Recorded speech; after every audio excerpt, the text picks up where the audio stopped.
फिर ये हदीसें नजर नहीं आती। और जहां गैर मुखल्लिद बड़बड़ करते हैं हमारे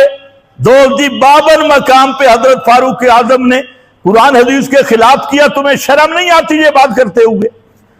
कि जबकि पैगंबर फरमा रहे हैं ये मुहद्दिस हादिल उम्मा लौकाना बादी नबीयुन लकाना उमर, और पैगंबर ने फरमाया फक्तदू बिल्लज़ैन मिन बादी, मेरे बाद 2 आदमियों की इक्तिदा करनी है, उनमें एक अबू बकर है और दूसरा उमर है। अब आप अंदाजा करें, इस हस्ती के बारे में कहना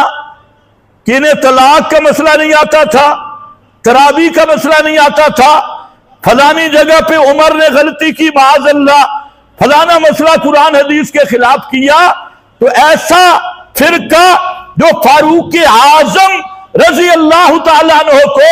कुरान और हदीस का मुखालिफ साबित करता है, ऐसा फिरका उसी अब्दुल्लाह इब्न सबा की औलाद है, रूहानी औलाद, जो अब्दुल्लाह इब्न सबा मारूफ है। ये चाहे आले हदीस कहलवा के फारूक आजम पे तबर्रा करे वो भी राफ़दी है, चाहे देवबंदी कहला के फारूक आजम पे तबर्रा करे वो भी राफ़दी है। टक्के टक्के के आदमी हैं, सारा दिन जलेबियां बेचने वाले, छोला और